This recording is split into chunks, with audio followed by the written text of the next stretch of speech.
Bonjour.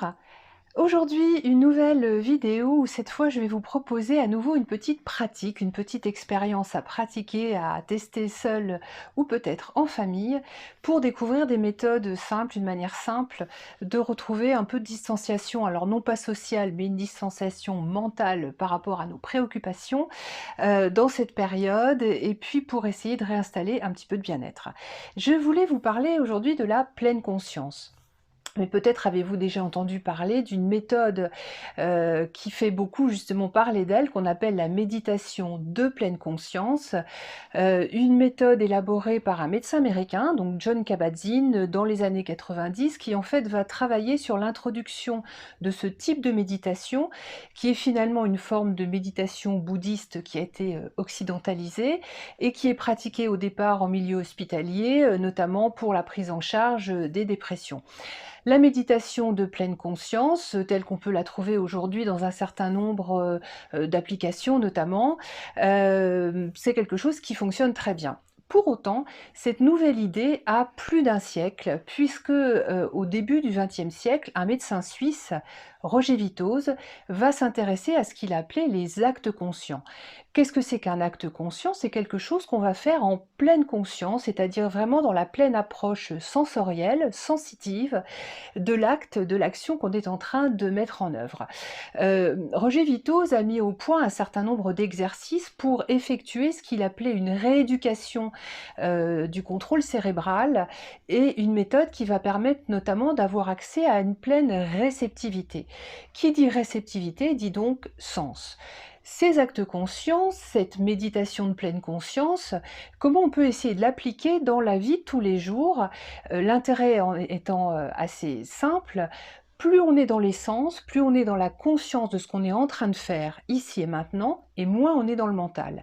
Et vous allez voir qu'un certain nombre d'actes de la vie quotidienne, de moments de la vie quotidienne peuvent devenir des actes conscients et à ce moment-là, notre esprit, décroche, de ses soucis, de ses questionnements, de ses ruminations et va nous permettre de nous recentrer à nouveau pleinement ici et maintenant.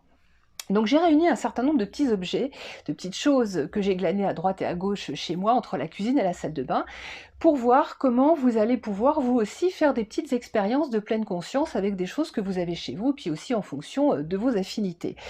Qui dit 5 sens, dit manger ou boire, puisque ce sont les actions qui vont nous permettre le plus de mobiliser à l'instant présent nos 5 sens. Alors ça veut dire quoi?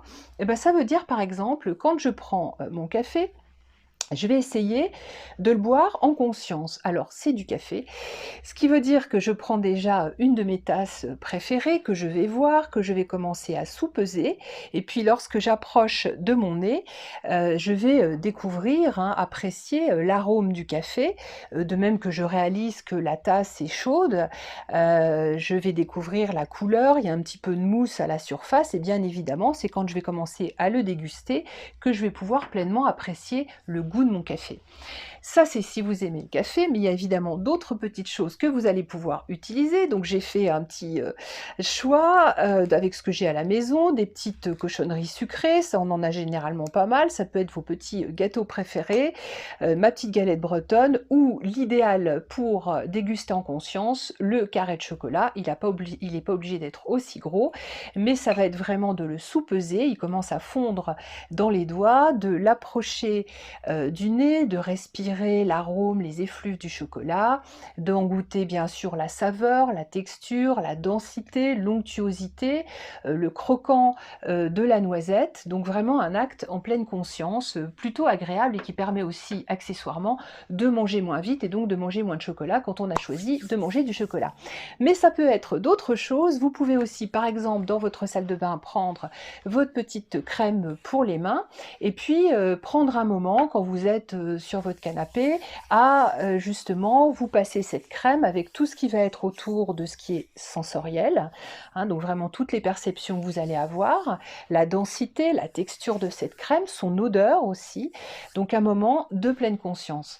Ça peut être aussi des choses beaucoup plus banales, comme par exemple lorsque vous faites la cuisine, d'éplucher par exemple vos carottes, vos pommes de terre, vos courgettes, tout ce que vous voulez en conscience, en sentant limitant, le contact plus ou moins froid, éventuellement l'humidité si le légume il sort, de votre réfrigérateur, en voyant, les couleurs, les lamelles, en soupesant les choses, en faisant la cuisine et si on ajoute des épices, des aromates.